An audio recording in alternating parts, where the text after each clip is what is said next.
असहयोग आंदोलन सितंबर 1920 में कलकत्ता में कांग्रेस का विरोध सितंबर 1920 में कलकत्ता में कांग्रेस का विशेष अधिवेशन लाला लाजपत राय की अध्यक्षता में हुआ, जिसमें अहिंसक आंदोलन का कार्यक्रम स्वीकार करते हुए प्रस्ताव पारित गांधी जी को इसका नेतृत्व सौंपा गया। यह आंदोलन तब तक चलाया जाना था जब तक खिलाफत व पंजाब संबंधित गलतियां सुधार नहीं ली जाती, यह स्वराज स्थापित नहीं हो जाता।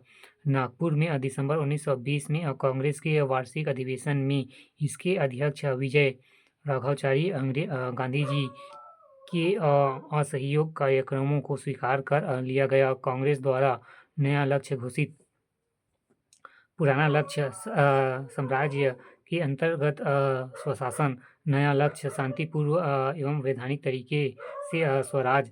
कारण प्रथम विश्व युद्ध के दुष्परिणाम एवं आर्थिक दुर्दशा, महामारी, रॉलेट एक्ट से असंतोष एवं मारफोड़ सुधार में असंतोष, जलियांवाला बाग कांड एवं सरकारी दमन चक्र, खिलाफत आंदोलन, हिंदू मुस्लिम एकता के सुदृढ़ करने के लिए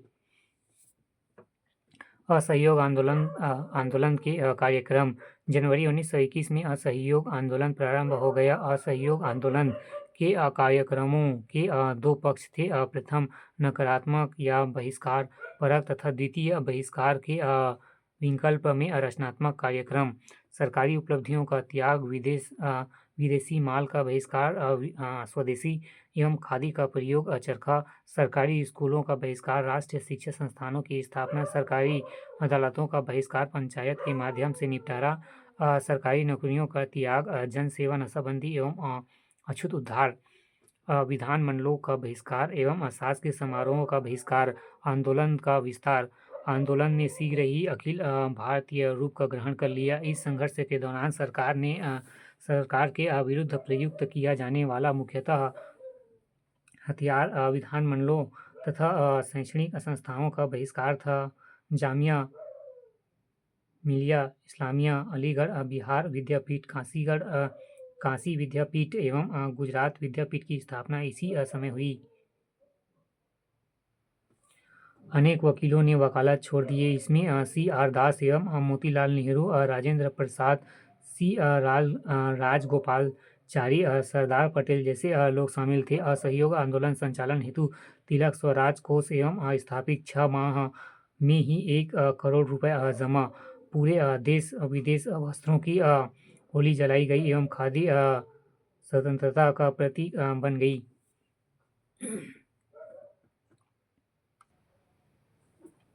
किसानों और महिलाओं की असहयोग आंदोलन में जबरदस्त भागीदारी रही।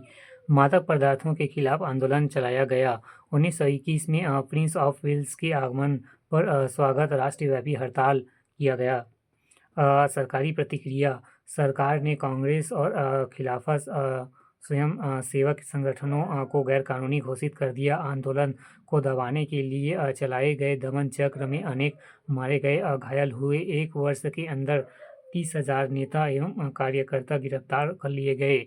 1 फरवरी 1922 को वायसराय को गांधी जी ने पत्र लिखकर चेतावनी दी कि 7 दिनों के अंदर दमन की कार्यवाही नहीं रुकी गई तो कर नहीं देने का आंदोलन आरंभ कर दिया जाएगा। गांधी जी भी एक हीरो थे। चौरी चौरा कांड एवं आंदोलन की समाप्ति। 5 फरवरी 1922 को उत्तर प्रदेश के गोरखपुर के निकट चौरी चौरा नामक गांव में किसानों ने एक जुलूस पर पुलिस ने गोली चलाई। क्रुद्ध भीड़ ने पुलिस थाने पर हमला करके आग लगा दी, जिसमें 22 पुलिसकर्मी मारे गए। इससे पहले भी देश में कुछ भागों में भीड़ द्वारा हिंसक की कुछ घटनाएं हो चुकी थी।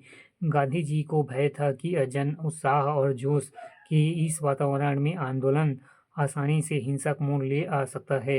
अंततः गांधी जी ने 12 फरवरी 1922 को बारदोली प्रस्ताव द्वारा असहयोग आंदोलन समाप्त घोषित कर दिया। गांधी जी का मानना था कि जनता ने अभी असहयोग का अर्थ नहीं समझा है एवं कार्यकर्ता अभी अहिंसा के पाठ को समझ और व्यवहार में नहीं ला सके हैं। उनका मानना था कि हिंसा के द्वारा सरकार का मुकाबला नहीं किया जा सकता। हिंसा के द्वारा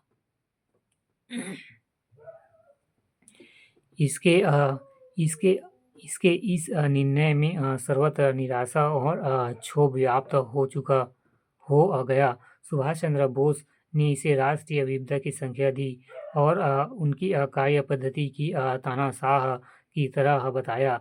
मौलाना आज़ाद ने भी इसे एक बड़ी राजनीतिक भूल बताया। आंदोलन की समाप्ति से उत्साहित सरकार ने दमन चक्रवर्ती कर दिया। गांधी जी गिरफ्तार कर लिए गए। उन्होंने 6 वर्ष की कैद की सजा सुनाई गई। असहयोग आंदोलन की दुर्बलताएं। असहयोग समाप्त होने से खिलाफत आंदोलन के मुसलमानों ने निराशा फैली। एक हिंदू मुस्लिम दंगे प्रारंभ हो गए। मुसलमानों ने अपने को कांग्रेस से अलग कर लिया। कृषक व श्रमिक वर्गों की मांगे पर विशेष ध्यान नहीं। आंदोलन का महत्व। असहयोग आंदोलन सही मायने में प्रथम जन आंदोलन था।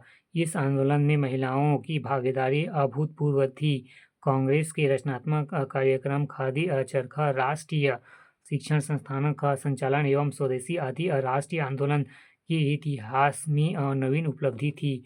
गांधी जी का जनता पर प्रभावी नियंत्रण सिद्ध हुआ और वे एक राष्ट्रीय नेता के रूप में स्थापित हो गए।